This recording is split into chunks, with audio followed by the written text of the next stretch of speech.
Tahimik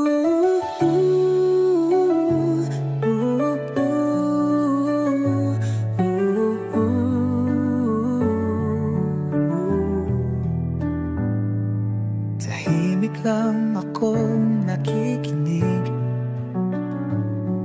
sa kwento mong siya ang mahal. Habang puso kong nagpipigil na sana ako na lang. May lihim na tinig di marinig, may damdamin di maipahayag. Kung pwede lang